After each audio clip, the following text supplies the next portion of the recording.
तीन,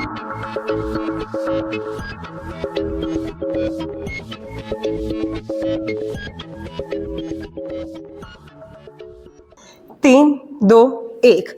तो सदन की गरिमा को मेरा सादर नमन। जैसा कि विषय में दिया गया है कि राजनीतिज्ञों का सदन है, तो सबसे पहले तो मैं ये बताना चाहूंगी कि राजनीतिज्ञ होते कौन है।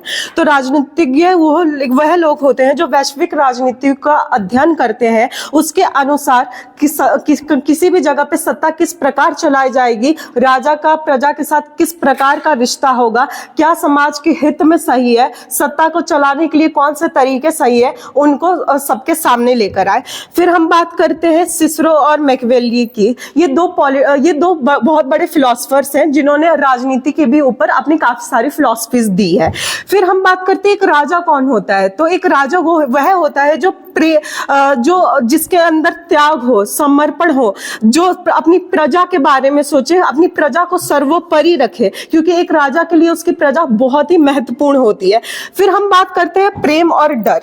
तो सबसे पहले प्रेम क्या है? प्रेम एक भावना है जिसपे समर्पण, त्याग तथा डर भी उसके साथ उसके अंदर आता है।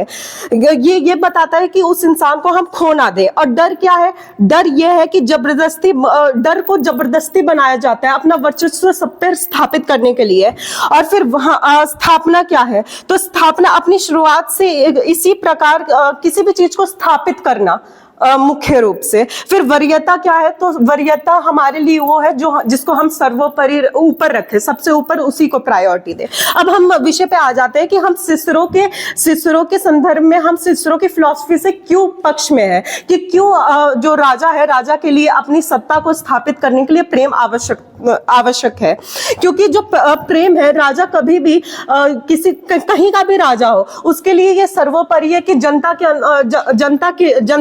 जनता के लिए उसके पास प्रेम हो और जनता भी उसके लिए प्रेम रूप से देखे, वो अपने राजा को देखे और उस राजा को वो उसी रूप पे देखेंगे जब वो देखेंगे कि राजा हमारे बारे में सोच रहा है। वही अगर एक राजा डर से अपना जो साम्राज्य स्थापित करेगा, तो वो साम्राज्य एक ना एक वक्त पे आकर उसकी सत्ता खत्म होगी। जैसा कि हमने इतिहास में देखा है कि ऐसे कई लोग रहे हैं जिन्होंने डर के द्वारा अपना राज्य स्थापित किया है, जैसे कि हिटलर जर्मनी में, मुसोलिनी इटली में। तो ये देखा गया कि कुछ सालों तक उन्होंने शासन किया, लेकिन एक पॉइंट पे आके वो बिल्कुल ढेर हो गए, क्योंकि उनकी अपनी ही जनता उनके खिलाफ उतर गई। और जनता, प्रजा एक राजा के लिए बहुत ही महत्वपूर्ण है, क्योंकि बिन प्रजा के राजा नहीं हो सकता। क्योंकि सत्ता चलाने के लिए राजा के पास, सत्ता चलाएगा किस पे राजा? जाहिर सी बात है, राजनीति किन लोगों से चलेगी? जब वहां पे एक राजा होगा और प्रजा होगी, और जब प्रजा ही राजा के साथ नहीं होगी, तो ये बहुत ही संभव है कि वहां पे रिवोल्ट हो जाए, रेबेल्स आ जाए। लोग चाहे कि कोई ऐसा है जो उनके बारे में सोचे, उनसे प्रेम से भाव करें, ना कि डर दे। आखिर में मैं अपनी बात यही कह के खत्म करना चाहूंगी कि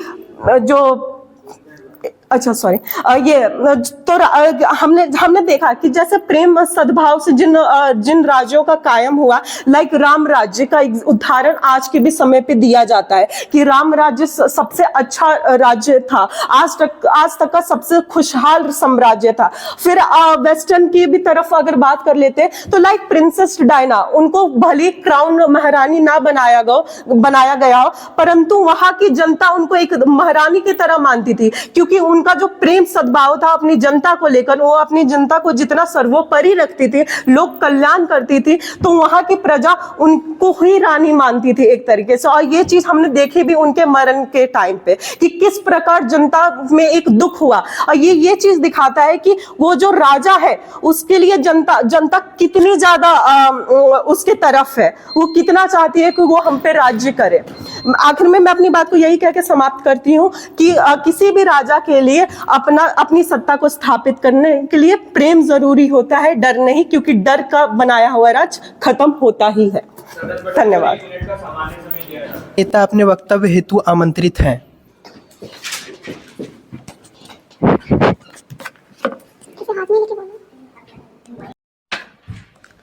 सदन की गरिमा को मेरा सादर नमन।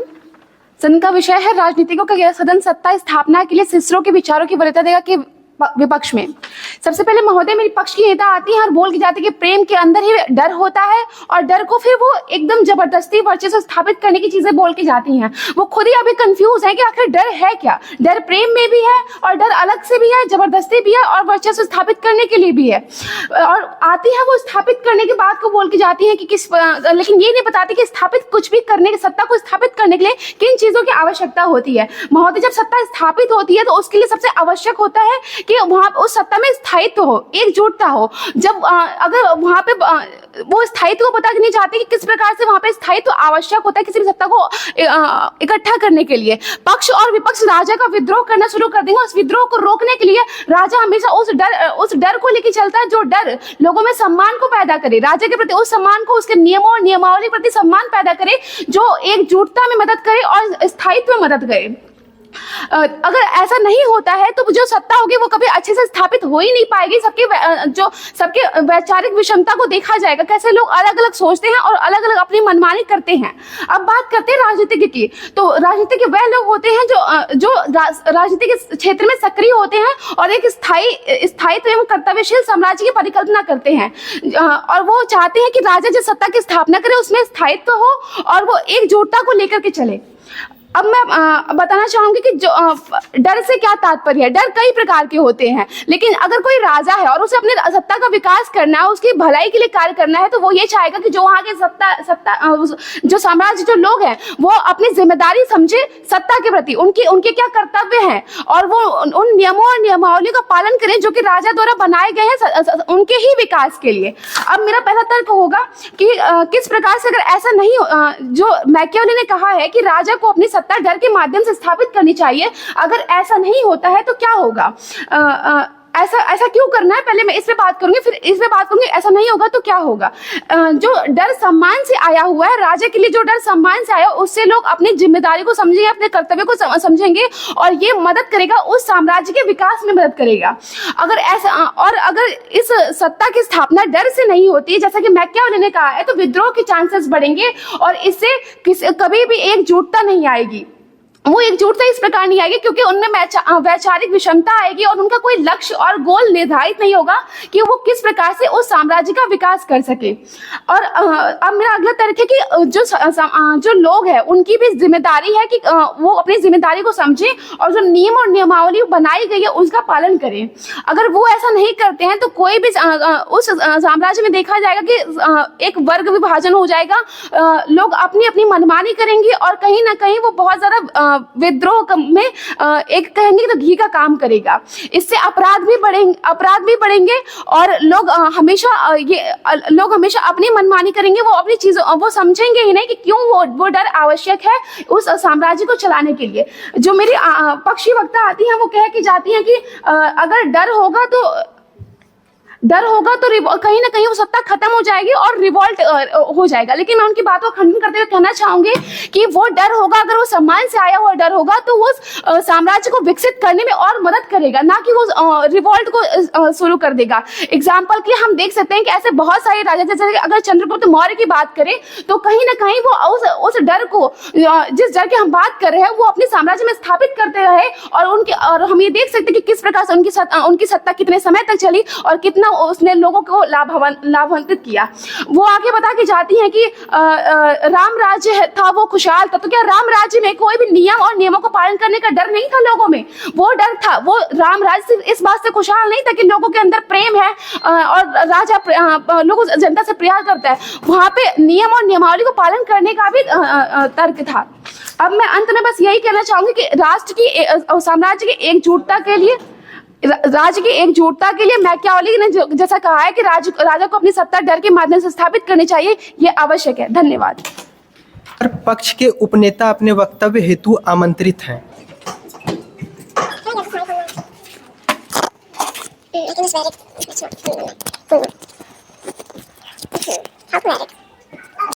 I want to tap at 1. 1 minute बचे तब देना, ठीक है। ठीक है।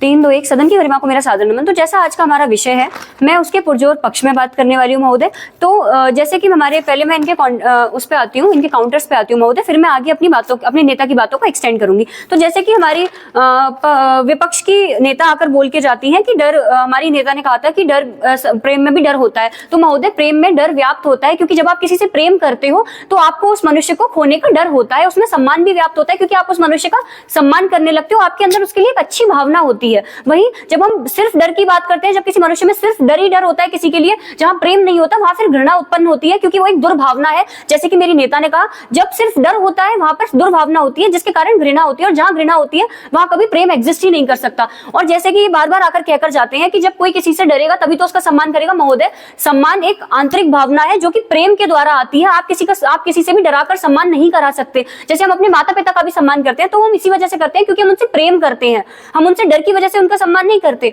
ऐसे बहुत सारे आप बच्चे देखेंगे समाज में जो कि अपने माता पिता से प्रताड़ित है और वो उनका सम्मान तो बिल्कुल नहीं करते। उसके बाद महोदय ये आकर कहकर जाते हैं, ये राजनीतिज्ञों के सदन में बैठे हैं जहां पर राजनीतिज्ञ सत्ता का भी भला सोचते हैं, ये आकर कहकर जाते हैं कि अगर हम ऐसी सत्ता को स्थापित नहीं करेंगे तो समाज अपनी मनमानी करेगा, लोग अपनी मनमानी करेंगे। महोदय, इंडिविजुअल राइट्स की तो कोई बात ही नहीं की। इन्होंने बात नहीं की कि मनुष्य की खुद की चाह भी मैटर करती है। बेशक वो एक समाज में रह रहा है, बेशक वो एक राजा के अंडर कार्य कर रहा है, पर इसका मतलब ये नहीं है कि उसकी कोई इंडिविजुअल चाह नहीं होती या उसका कोई ओपिनियन नहीं हो सकता। उसका ओपिनियन हो सकता है। तो इसमें इनका मनमानी वाला पॉइंट तो बिल्कुल खत्म हो जाता है, क्योंकि महोदय सबको अधिकार है अपनी सत्ता चुनने का, अपना राजा वो किसे देखना चाहते हैं वो चुनने का। फिर ये कह के जाते हैं कि राम राज्य में क्या डर नहीं था, क्या लोग नियमावली फॉलो नहीं करते थे? वो सब नियमावली फॉलो करते थे, पर सिर्फ इसलिए क्योंकि वो अपने राजा से प्रेम करते थे, उनका सम्मान करते थे, जो कि प्रेम से ही आया था। उसके बाद ये आकर कहकर जाते हैं कि लोग अपनी जिम्मेदारी नहीं समझेंगे, विद्रोह होगा। महोदय, जहां पर सिर्फ डर है, लोग अपने राजा को पसंद ही नहीं करते, एक दुर्भावना है राजा के प्रति, वहां ज्यादा रिवोल्ट होगा या वहां होगा जहां पर लोग प्रेम करते हैं, अपने पसंद का राजा उनका आया या जिससे वो प्रेम करते हैं, जो स्थापित उस तरीके से हुई है, वहां होगा? अवश्य वहीं पर होगा जहां पर मनुष्य अपने राजा को पसंद ही नहीं करता, क्योंकि उसके मन में उसके प्रति ना सम्मान है ना समर्पण है। इसी वजह से ना उसके मन में राज्य के लिए समर्पण आएगा, ना उसके मन में समाज के लिए राजा के लिए समर्पण आएगा। और समर्पण के बिना कोई भी राज्य नहीं चल सकता। उसके बाद ये आकर कहकर जाते हैं कि वो उन पॉलिसीज को फॉलो करेंगे जो कि राजा उनके भले के लिए बना के जाएगा। फिर ये कहकर जाते हैं कि वो सब अपने भले के बारे में सोचेंगे। तो महोदय, इन दोनों बातों में आपस में ही विरोधाभास है, क्योंकि जब मनुष्य अपने भले के बारे में सोचेगा तभी तो वो राजा की नियमावली को सोचेगा। मनुष्य अपना भला क्यों ना सोचे? क्या अगर वो किसी राज्य में रह रहा है तो उसके कोई इंडिविजुअल राइट्स नहीं है? क्या उसको एक ह्यूमन राइट नहीं है कि वो अपने बारे में सोचे?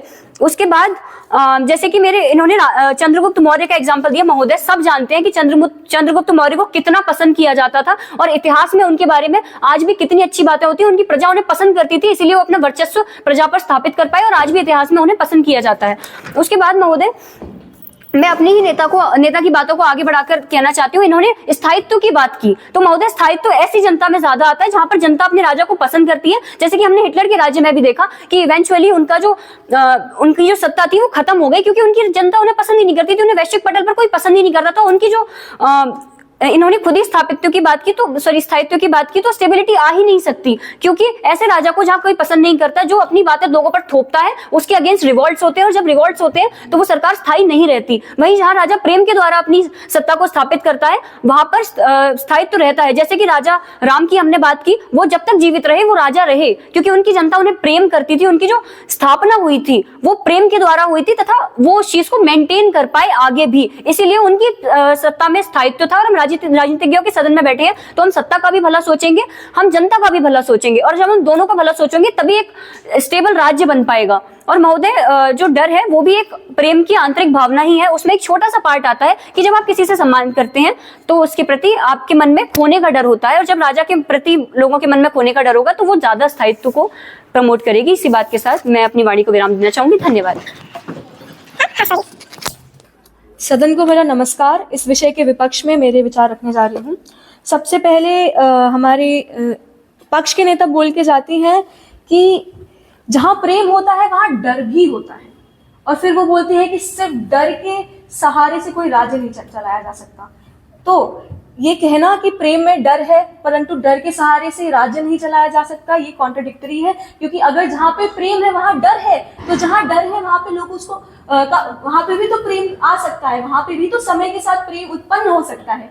हम बात कर रहे हैं यहाँ पे सत्ता स्थापित करने की। सत्ता स्थापित करते समय क्या क्या जरूरतें होती है हमारी? सबसे बड़ी जरूरत ये होती है कि जो हमारा राज्य होता है, उसका जो समाज होता है वो भिन्न होता है, वो एकत्रित नहीं होता है, उनके पास एक लीडर नहीं होता है। तो जब एक नया राजा आता है, क्या उसका डर होना जो लोगों को एक साथ बांधे वह गलत है? वह साथ में ये भी बोल के जाती है कि मनमानी होगी और लोगों की इंडिविजुअलिटी खत्म हो जाएगी। तो एक जो राजा बनता है, ये राजनीतिज्ञों का सदन है, एक जो राजा बनता है वो कैसे रूल्स बनाएगा, वह कैसे नियमावली बनाएगा लोगों के उत्थान की। और ऐसे लोग जो लोगों के उत्थान के निवारने के अगेंस्ट खड़े होंगे, ऐसे रूल्स के अगेंस्ट खड़े होंगे, वही डर उन लोगों को रोकेगा, वही डर उस विद्रोह को रोकेगा जो लोगों के उत्थान के खिलाफ खड़े होते हैं। साथ ही साथ मैं बात करना चाहती हूँ कि वह बात करके जाते हैं कि जैसे माता पिता के प्रति हमारा प्रेम होता है तभी हम उनका सम्मान करते हैं, पर सब यह जानते हैं कि प्रेम के साथ डर होता है। जब हम छोटे बच्चे होते हैं तो माता पिता का डर होता है हमें, जिससे हम समय के साथ उनका सम्मान करना सीखते हैं। और उसी प्रकार जब एक नया राज्य स्थापित होता है, वह राज्य भी एक छोटे बच्चे के प्रकार होता है और वो राजा एक पालनकर्ता प्रकार होता है। तो उस पालनकर्ता का डर होना समाज में एक अच्छी बात है, जो समाज को एक अच्छी दिशा की तरफ ले जाएगा, उसको उत्थान की तरफ लेके जाएगा। साथ ही साथ इससे विद्रोह कैसे खत्म होगा? देखिए, कई लोग होंगे जिनके अलग विचार होंगे, जो नहीं अपना भला चाहते होंगे, जो विद्रोह करना चाहते होंगे उस राजा के प्रति। अगर वह लोग विद्रोह करते हैं तो इसका अर्थ ये है कि उनके अंदर राजा के प्रति खौफ नहीं है, परंतु जब वह डर आएगा, जब उनको पता होगा कि हमारा राजा स्ट्रिक्ट है, उसके जो नियम है वो स्ट्रिक्ट है, अगर उन्हें कुछ अपराध करते हैं, कुछ गलत कार्य करते हैं तो उनको सजा मिलेगी, तो विद्रोह कम होगा। साथ ही साथ ऐसे परिप्रेक्ष्य में देखा जाए तो भेदभाव, मंत्रियों द्वारा राज्य के लोगों के प्रति भेदभाव या करप्शन जैसे चीजों के चांसेस भी कम होते हैं। तो ऐसे परिप्रेक्ष्य में देखें तो जहां पे डर ज्यादा होगा वहां पे स्टेबिलिटी होगी, जहां पे लोग रूल्स को फॉलो करेंगे, जहां पे उनके प्रति डर से राज्य के प्रति सम्मान होगा, ना कि ऐसा होगा कि उनको राजा पसंद ही ना हो। ये कहना कि अगर डर है तो राजा ही नहीं पसंद, ये गलत होगा, क्योंकि फिर से वही एग्जाम्पल आता है कि हमारे माता पिता से तो हम सब डरते हैं, परंतु इसका अर्थ ये नहीं कि हम उनको पसंद नहीं करते, जैसे ये बोल के जाती है। साथ ही साथ मैं बोलना चाहूंगी कि वह बोलती हैं कि अगर सिर्फ डर होगा तो समर्पण नहीं होगा। हमारा हम इस परिप्रेक्ष्य में अगर हम राज्य की बात करें, समाज की बात करें, समाज क्या होता है? इवॉल्विंग होते हैं, उनके थॉट्स इवॉल्व होते रहते हैं। अगर एक राज्य स्थापित किया जा रहा है डर के परिप्रेक्ष्य में और वह राजा अच्छा कार्य कर रहा है, समाज के लिए अच्छाई कर रहा है, तो धीरे धीरे जो सम्मान है वो बढ़ेगा, प्रेम की भावना अपने आप उत्पन्न होगी। और साथ ही साथ इसमें स्वयं समर्पण आ जाएगा जब वह देखेंगे कि राजा उत्थान का काम कर रहे हैं, वह लोगों की भलाई का काम कर रहे हैं। साथ ही साथ वह कहते हैं कि रामराज का एग्जाम्पल देते हैं, तो और हमारे नेता चंद्रगुप्त मौर्य का एग्जाम्पल देके जाते हैं। तो इसके लिए मैं बोलना चाहूंगी कि डर हर जगह है। अगर राजा अपना राज्य स्थापित करता है डर के परिप्रेक्ष्य में, तो लोगों को पता होगा कि वह कुछ गलत करेंगे तो उनको उसके खिलाफ न्याय मिलेगा। परंतु अगर बस प्रेम की भावना एग्जिस्ट करेगी, डर एकदम खत्म हो जाएगा, तो लोग लीनियंट हो जाएंगे, उनको अपने मोरल्स के बारे में कुछ नहीं पता होगा। धन्यवाद। प्रश्नोत्तरी तैयार करने हेतु 2 मिनट का सामान्य समय।